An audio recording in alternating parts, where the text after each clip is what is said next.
Este programa contém filmagens raras da Segunda Guerra Mundial, achadas durante uma pesquisa de 2 anos pelo mundo. Boa parte nunca foi vista em TV antes. As imagens foram restauradas em alta definição. Algumas são fortes e recomenda-se discrição ao espectador. Nos últimos episódios... Uma baleia bateu no navio, não acreditamos. Uma baleia. A primeira viagem do recruta Jack Wilson no Samuel B. Roberts é interrompida no Atlântico. E o destino enviou sua tripulação para o Pacífico. O sonar captou um submarino japonês. Corri para a ponte para ver e um colega gritou: "Estamos bem em cima dele." Foi muito bom derrubar o primeiro. Também no Teatro do Pacífico. É frustrante. Eu quero ir para a batalha. O imigrante austríaco e soldado americano Jack Werner assiste à Batalha de Kwajalein, do deck do navio. Mantenham as armas nas mãos! Em vez de lutar, parecia que eu era só o homem atrás do homem atrás da arma. Prometi a mim mesmo que jamais ficaria à margem de novo.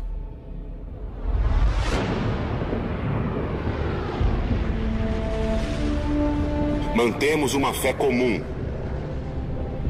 6 anos. De que o homem conhecerá pão e paz. De que conhecerá justiça e honestidade, liberdade e segurança. 12 vidas. E oportunidades e chances iguais de fazer o melhor, não só na própria pátria. E uma guerra que mudou o mundo. Mas em todo o mundo.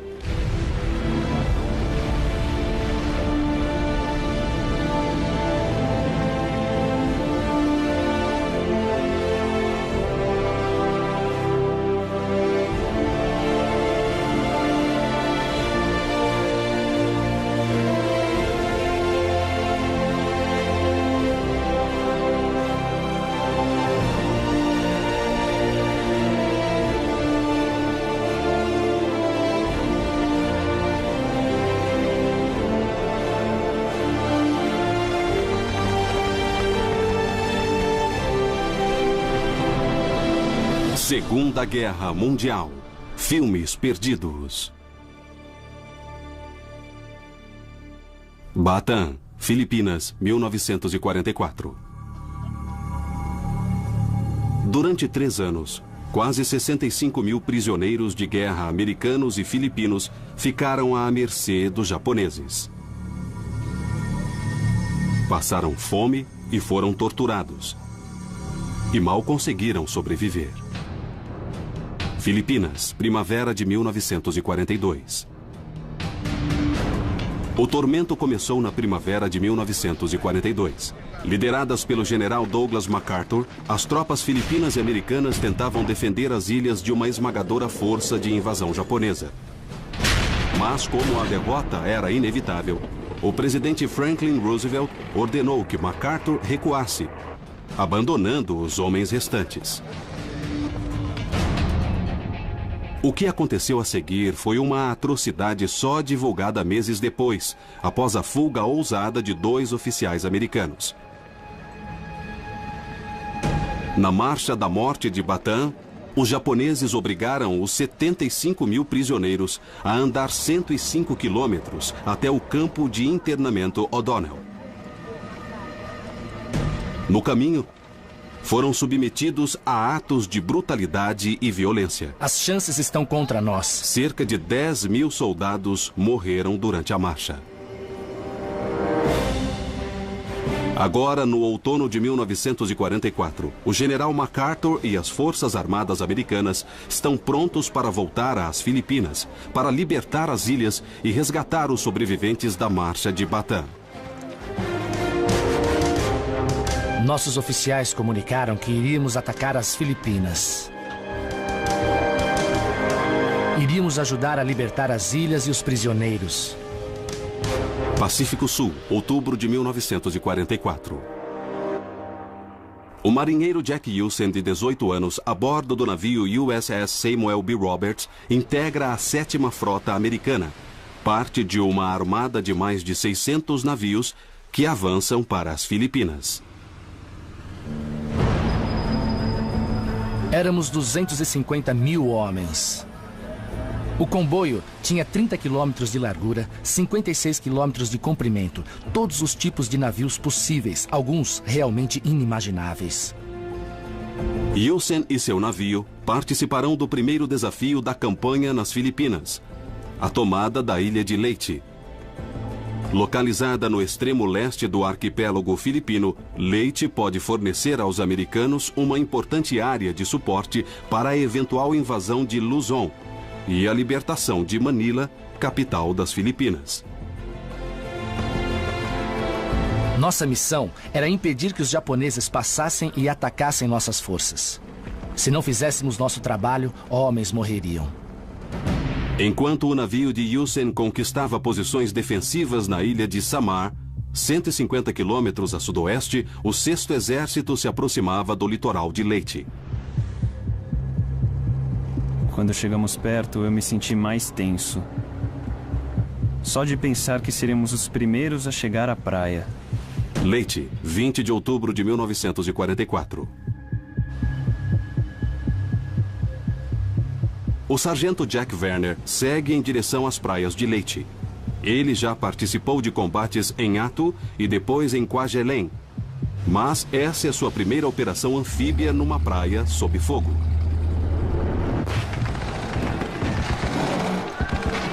Assim que a rampa desceu, corremos pela água.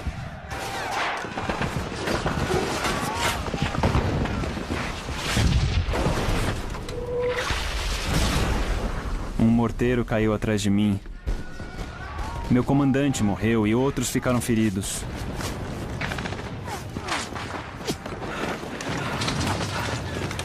Werner e seu pelotão correm para um monte no canto da praia.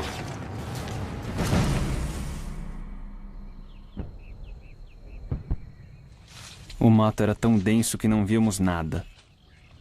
Parecia um bom lugar para nos proteger e reagrupar. Os japoneses abriam fogo em torno de nós. Eu não entendia como conseguiam nos ver no meio do mato. E então eu percebi tudo. Deitado lá, eu descobri. Descobri, para minha surpresa, que eu era o mais alto oficial do grupo.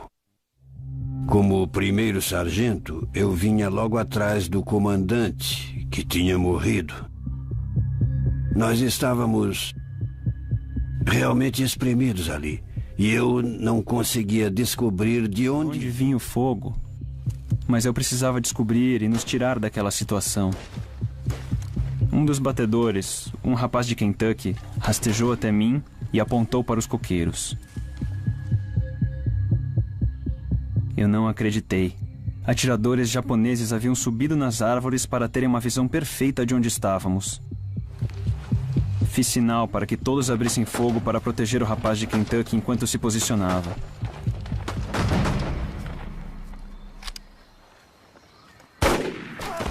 E foi assim que ele eliminou 2 atiradores. Reforços logo chegaram da praia. Eles nos ajudaram a acabar com os atiradores e a bater em retirada.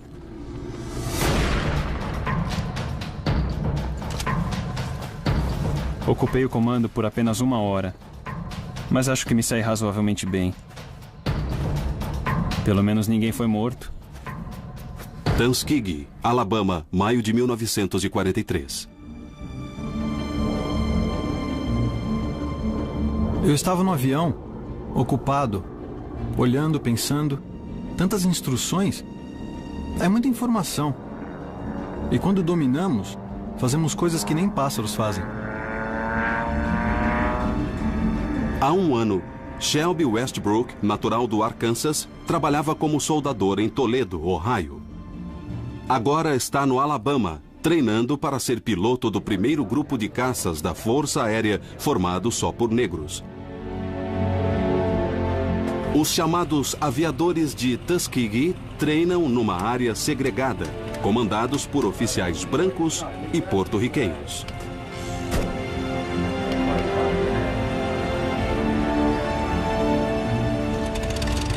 Nossas instalações são separadas, mas é bom fazer algo de que muitos nos consideravam incapazes. Eu pensei em entrar para a infantaria, mas quando o serviço de recrutamento me escreveu, resolvi me candidatar para a Força Aérea. No começo só aceitavam candidatos com curso superior completo. Mas quando estes acabaram, começaram a aceitar pessoas com 2 anos de faculdade.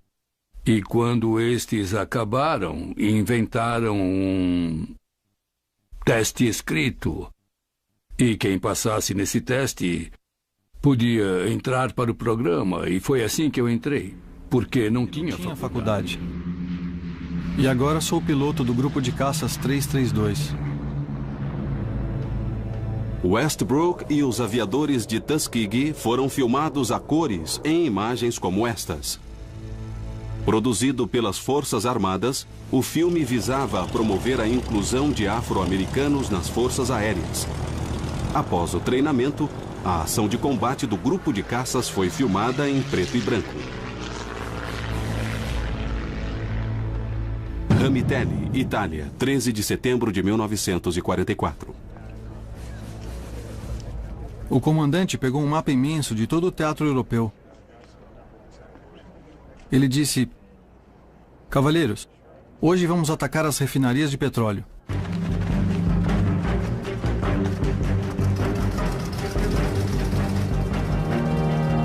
Olhamos um para o outro. Todos sabíamos que não seria moleza.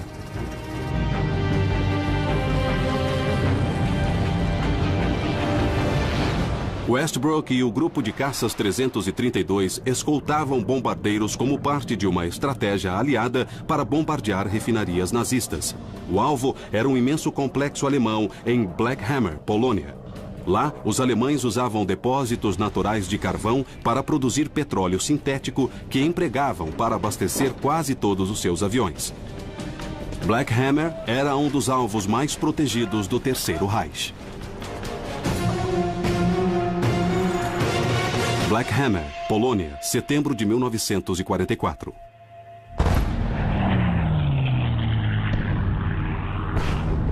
A quantidade de fogo aéreo é inacreditável.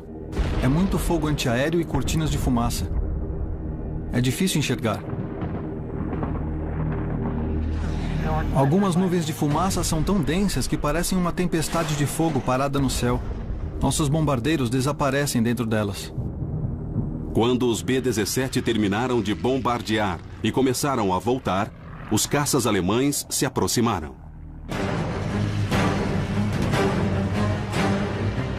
Não há tempo para sentir, só para reagir. Nossos bombardeiros são alvos fáceis e é nosso dever protegê-los. É hora de entrar em ação. Para proteger os bombardeiros, Westbrook e os outros pilotos entram num tenso combate aéreo com os caças alemães, em perseguições que levam os pilotos americanos de 6.000 a 1.500 metros de altura. As perseguições duram apenas minutos. O tempo de acabar a munição de 1.200 cartuchos de cada avião.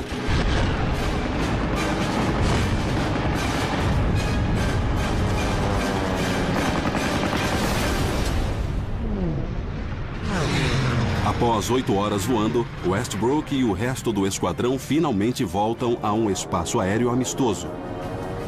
Depois que os bombardeiros pousam, os caças voltam para seu pequeno aeroporto em Ramitelli, totalmente separados dos pilotos brancos.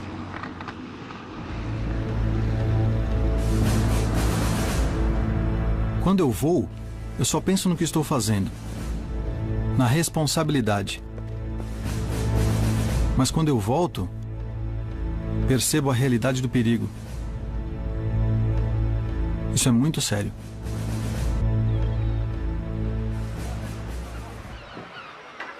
Estávamos na praia descansando, quando uma barcaça de desembarque apareceu. Leyte, 20 de outubro de 1944. Então olhamos e vimos que era o general MacArthur, que voltava para Leyte como prometera.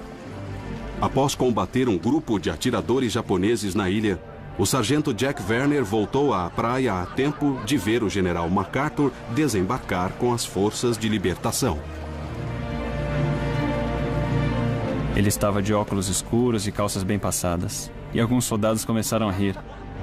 Não acredito como são desrespeitosos. O general cruzou a praia e entrou na selva. E não voltei mais a vê-lo. Horas depois, MacArthur se dirigiu ao povo das Filipinas. Povo das Filipinas, graças a Deus Todo-Poderoso, estou de volta. Nossas forças retornam ao solo filipino, solo consagrado pelo sangue de 2 povos. Quase 90 mil civis foram mortos durante a ocupação japonesa das Filipinas.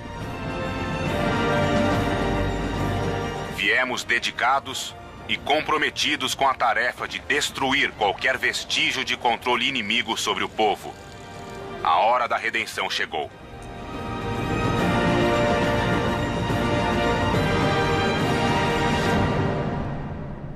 Enquanto o general MacArthur fazia seu retorno triunfante às Filipinas, a situação na costa sofreu uma reviravolta, ameaçando a invasão. Os navios de transporte estavam ancorados perto das praias de Leyte, com suprimentos e reforços para os soldados em terra. Mas a poderosa terceira frota que protegia os soldados americanos em terra, de repente desapareceu. Após saber que os 4 últimos porta-aviões da Marinha Imperial Japonesa estavam ao norte, a frota saiu em seu encalço. Como a costa de Leyte ficou vulnerável, 2 numerosas forças-tarefas japonesas rumam velozmente para a ilha. A primeira ataca pelo sul, onde é barrada por navios de guerra americanos. Mas a segunda, uma poderosa força de navios de guerra, cruzadores e destroyers, chega pelo norte. Sua missão é destruir os navios de transporte americanos e deter a liberação das Filipinas. A única coisa no caminho é um pequeno grupo de navios menores americanos, incluindo Samuel B. Roberts, onde está Jack Hewson. Costa de Samar, 25 de outubro de 1944. Olhamos para o céu em direção ao horizonte e vimos relâmpagos e ouvimos trovões. Mas não era uma tempestade. Era uma batalha. Pelo alto-falante, o capitão disse: "Preparar as armas. Não é exercício. Agora é para valer." Não tínhamos ideia do que acontecia. Sabíamos que haveria uma batalha para retomar as Filipinas, mas achamos que seria em terra. O capitão fez um anúncio. Uma força-tarefa japonesa está vindo do norte. São navios de guerra e destroyers. Faremos nossa parte, mas o desfecho é duvidoso. O desfecho é duvidoso? Como assim? Campo de treinamento da Unidade 442, verão de 1943. Só quero cumprir meu dever e que a minha família sinta orgulho de mim. Jimmy Kanaya, 24 anos e natural do Oregon, é membro do Regimento de Combate 442, a única unidade do exército americano formada apenas por descendentes de japoneses. Filho de imigrantes japoneses, Kanaya se alistou antes do ataque a Pearl Harbor em 7 de dezembro de 1941. Depois do ataque a Pearl Harbor, eu me senti perdido. Eu parecia com um inimigo, digamos assim, e eu não podia fazer nada a respeito. Foi uma sensação de impotência, de fracasso. Mas nós tínhamos que enfrentar a situação e tentar não nos deixar abater por ela. Eu tinha que ser eu mesmo. Tinha que ser quem eu sou e lutar por meus direitos, se eu pudesse. Apenas 2 meses após Pearl Harbor, o governo americano começou a abrir centros de reacomodamento. Mais de 120 mil japoneses e seus descendentes foram transferidos para esses campos de internamento, retirados de seus lares e empregos sem processos legais e identificados como ameaças potenciais à segurança nacional. A família de Kanaya não foi exceção. Pouco antes de partir para a guerra, ele os visitou no novo lar, um campo de internamento em Minidoka, Idaho.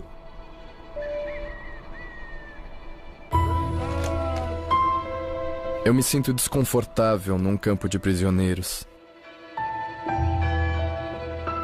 É cheio de galpões de compensado, erguidos às pressas, com muito pouco conforto.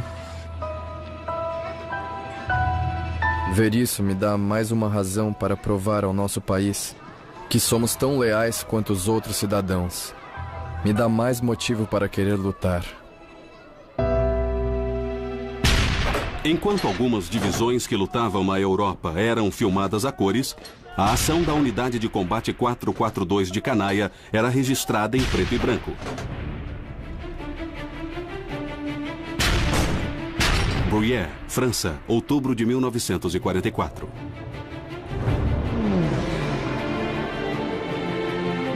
As últimas semanas foram um turbilhão. Cruzar o Mediterrâneo, subir em caminhões em Marsella, dormir ao lado da estrada. Vai até ser bom voltar para uma trincheira. Depois de provar sua bravura numa impressionante campanha contra os alemães no norte da Itália, Canaia e sua unidade agora lutam na região montanhosa ao longo da fronteira franco-alemã. Na montanha Vosges, as forças de Hitler fazem tudo para deter o avanço dos aliados até a Alemanha.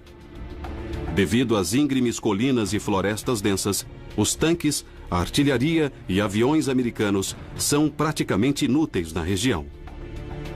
É o terreno ideal para os alemães conquistarem uma vantagem. É impossível se deslocar nessas montanhas. Os alemães podem estar em qualquer lugar. Ao se aproximarem da cidade de Bruyères, Canaia e sua unidade enfrentam fogo pesado.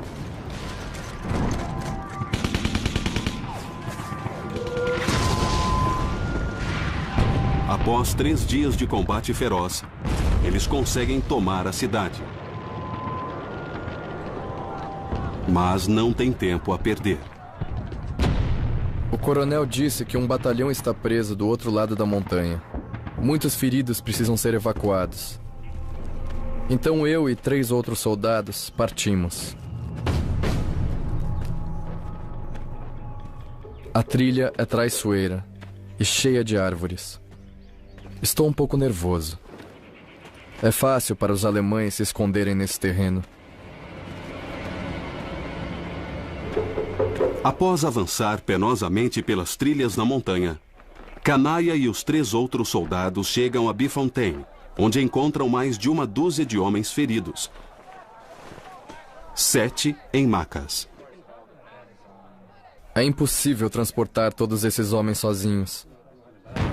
E o comandante nos mandou 35 prisioneiros alemães para carregar as macas. Não estou gostando disso. Não se pode misturar armas com a bandeira da Cruz Vermelha. É uma violação da Convenção de Genebra. Mas sendo um enfermeiro que recebe ordens da infantaria, não tenho controle sobre as decisões tomadas por um superior.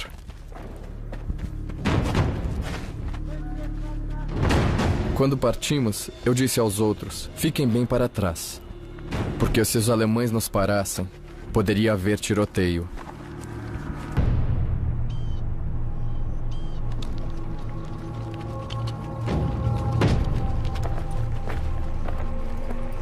Estávamos quase na base do morro, quando a coluna inteira parou.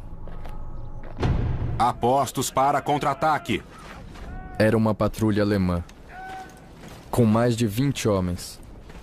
Nosso comandante sabia que não adiantava lutar. Estávamos em número muito menor.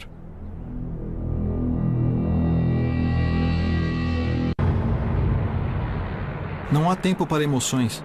Estamos muito ocupados tentando evitar o fogo que vem de baixo. Regensburg, 24 de outubro de 1944. Aos 24 anos, o piloto Shelby Westbrook, dos aviadores de Tuskegee, realiza sua primeira missão com a unidade de caças. Hoje, ele escolta um grupo de B-24 numa missão sobre a Alemanha.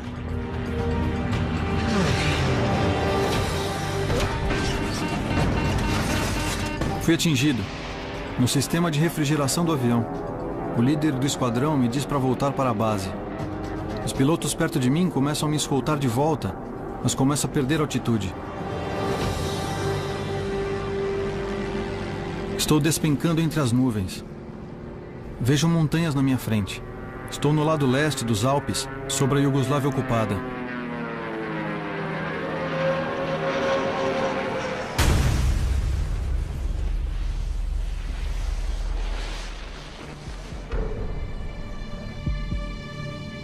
Dois aviões derrubados. Mas é o menor dos problemas. Precisamos dar um jeito de sair daqui vivos. Estamos tentando descobrir onde estamos quando vemos homens. De uniformes alemães, com rifles a postos. Nós paramos.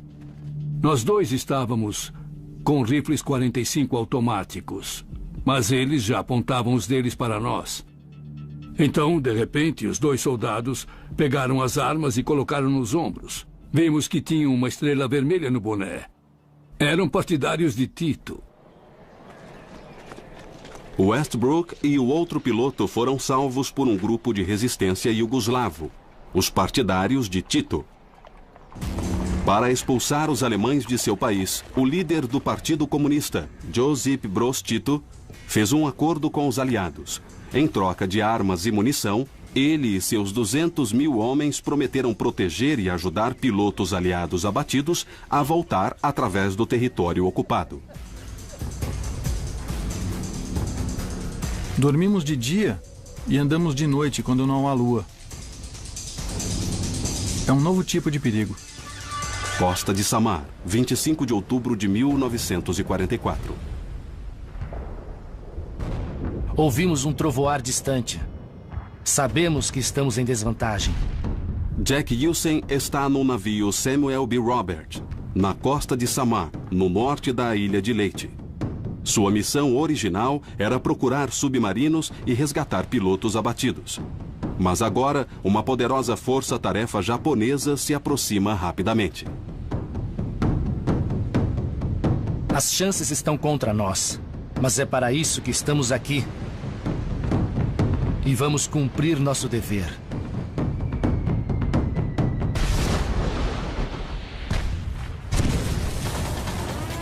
Apostos para contra-ataque. Adiante! Sigam em frente!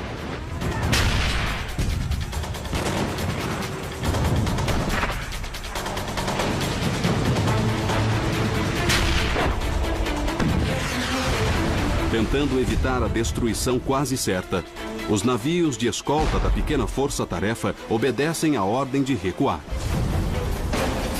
O CMB, com 3 outros navios de escolta e 3 destroyers, são o único obstáculo entre o inimigo e os navios que descarregam suprimentos em Leyte. Embora em fatal desvantagem diante da esmagadora força dos cruzadores e navios de guerra japoneses, eles fazem a única coisa que podem: viram-se e atacam.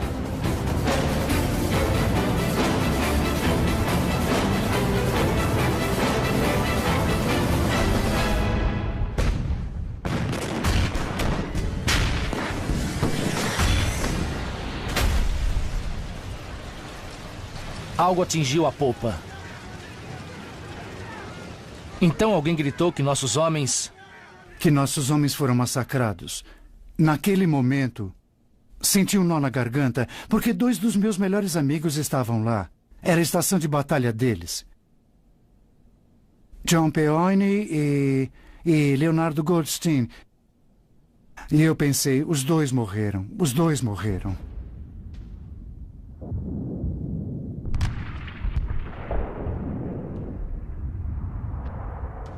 Foi quando vi que a luta seria até o final.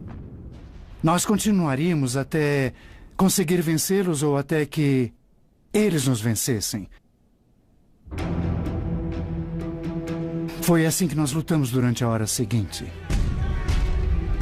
O CMB conseguiu acertar os navios japoneses algumas vezes antes de sofrer outro ataque direto. Em minutos, o navio de Hewson começou a encher de água. Os homens receberam ordem de abandonar o navio.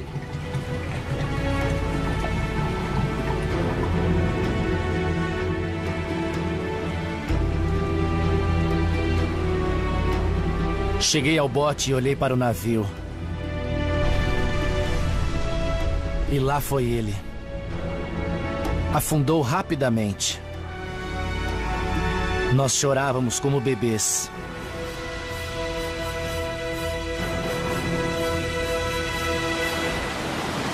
Enxergávamos poucos metros por causa das ondas e nos sentimos muito sozinhos. Senti algo esbarrando na minha perna. Alguém gritou: "Tubarões!" Olhei para os prisioneiros alemães que estavam conosco. Nossa única opção era nos render. Agora somos prisioneiros e eles os captores. O jogo virou. Montanhas Vosges, França, 24 de outubro de 1944. Há poucos minutos, o americano de origem japonesa Jimmy Kanaya transportava soldados feridos pelas montanhas Vosges. Agora, está nas mãos de uma patrulha alemã, arrastado para o território inimigo como prisioneiro de guerra. Eu me sentia desamparado, totalmente nas mãos de meus captores. Esses soldados alemães parecem especialmente agitados.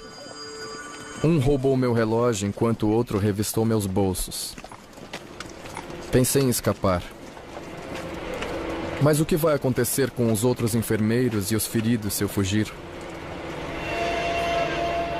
Os guardas podem se vingar neles. Não posso deixar isso acontecer. Preciso continuar, custe o que custar.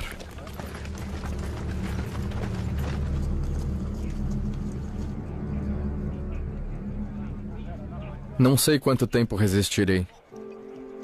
Lembro da última vez que vi meus pais no campo de internamento em Idaho.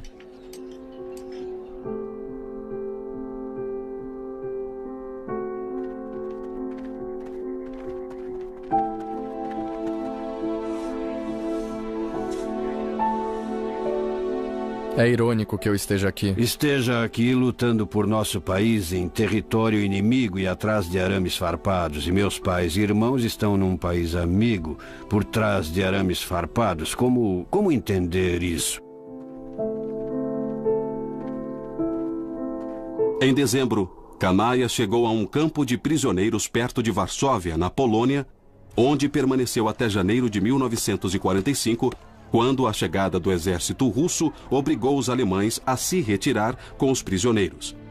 Kanaya e os outros 1.400 soldados foram obrigados a andar 600 quilômetros até outro campo de prisioneiros perto de Hemmelburg, Alemanha.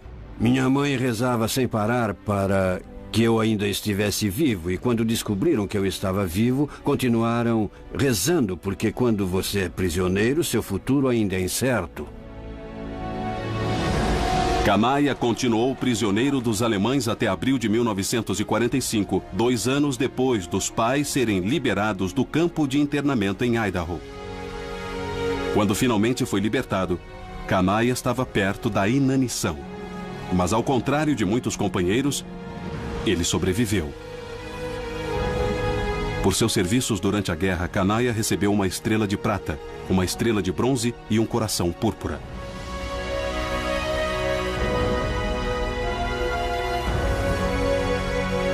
Em seguida, ele serviu com distinção na Coreia e no Vietnã. O Regimento de Combate 442 foi agraciado com um emblema presidencial. É o regimento mais condecorado da história militar americana. Costa de Samar, 25 de outubro de 1944. Estamos cercados por barbatanas. Todos começamos a nos agarrar à balsa com mais força. Aos 18 anos, Jack Hussein e seus colegas do Samuel B. Roberts estão à deriva no mar das Filipinas. O navio afundou atingido por uma força-tarefa japonesa. Agora, Hussein e os companheiros estão à mercê dos elementos. Eu estava dormindo, cochilando, quando senti algo empurrando minha coxa sob a água.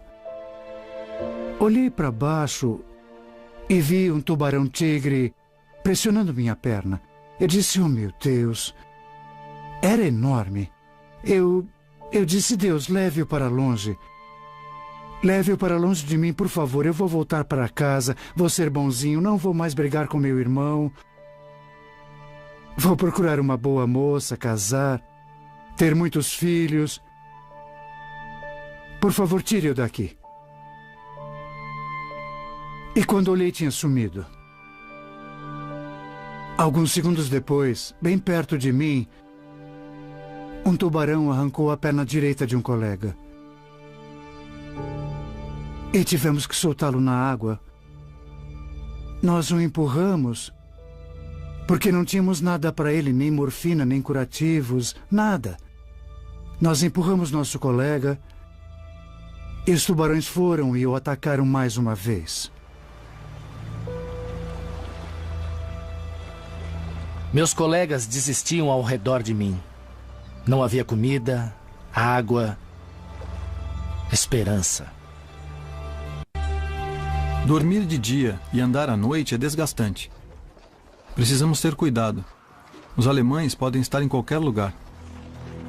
Iugoslávia, outubro de 1944. Após sobreviver a um pouso forçado na Iugoslávia, o piloto Shelby Westbrook está em território ocupado, sendo escoltado por membros da resistência iugoslava, os partidários de Tito. Disfarçados de soldados alemães, eles tentam ajudar Westbrook a voltar à sua base na Itália.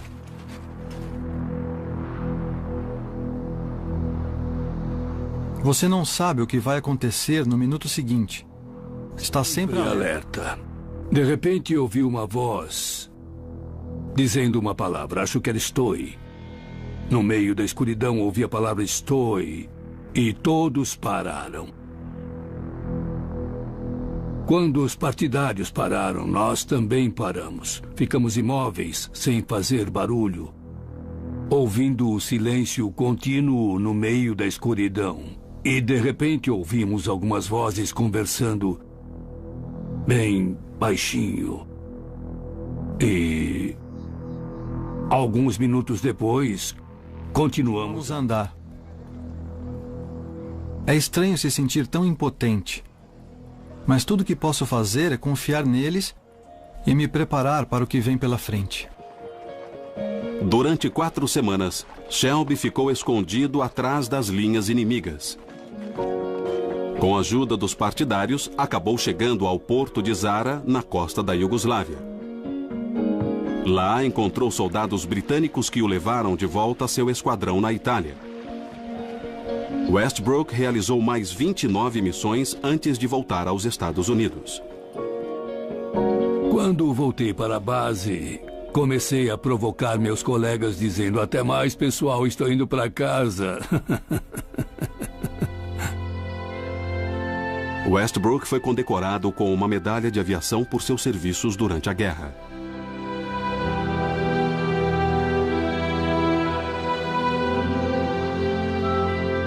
Depois tentou entrar para uma escola de engenharia da fabricante do Mustang P-51, mas foi recusado.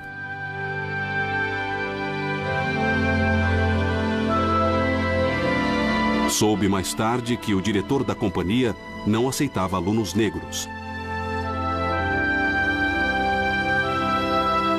Ele é o editor do livro Aviadores de Tuskegee, 1941-1945. Mar das Filipinas, 28 de outubro de 1944.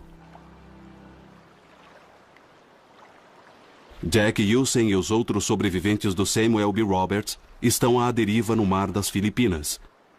E o tempo está se esgotando. Embora seja possível sobreviver até 5 semanas sem comer, a maioria não resiste a mais de 3 a 5 dias sem água. Meus colegas bebem tanta água do mar que começam a alucinar.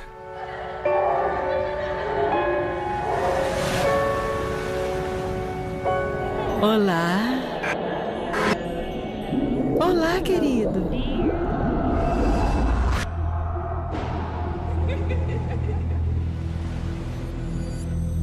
Um deles gritou: Olhem, é a minha mãe. Bem ali na varanda, eu vou falar com ela. Oi, mãe. E começou a nadar para longe. Outro colega foi atrás dele. Quando chegou bem perto, o sujeito que nadava para longe puxou uma faca. Queria matar o colega que tentava levá-lo de volta para a balsa. Dizia: eu quero ver minha mãe, fique longe de mim. E nunca mais o vimos. Ele foi encontrar com a mãe dele na varanda.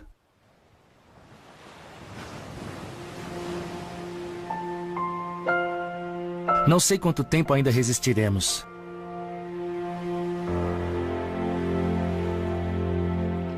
Bem longe no horizonte, vejo um navio patrulha. Quando chega mais perto, vemos a bandeira americana. Puxa vida, todos começamos a gritar. Ei, ei!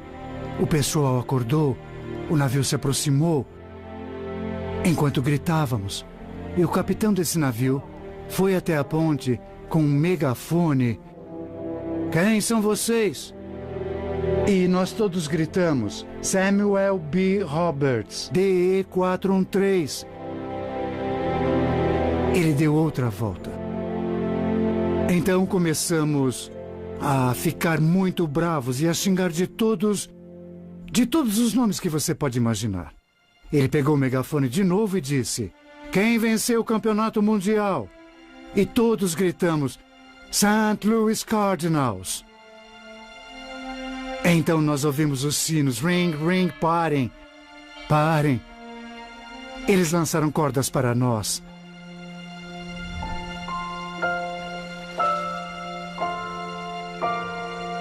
E foi assim que nos salvamos.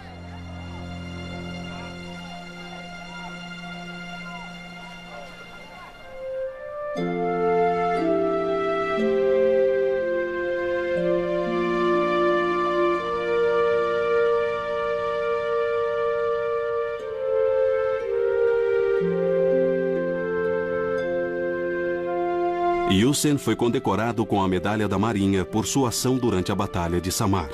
Sua força-tarefa recebeu um emblema presidencial e o Prêmio Libertação das Filipinas. Como presidente da Associação dos Sobreviventes do Samuel B. Roberts, ajudou a criar um monumento à força-tarefa em San Diego. Em 1949, se casou com a sua noiva Ruth. Esperou 37 anos para contar aos 3 filhos a história de seu suplício no mar.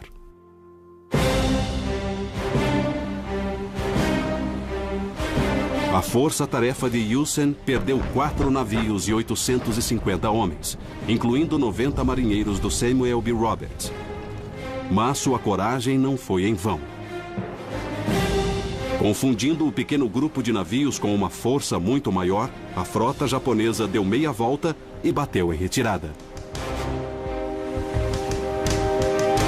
A invasão da Ilha de Leyte foi um sucesso. 3 meses depois, as forças americanas invadiram a ilha de Luzon, libertaram o território e os prisioneiros restantes.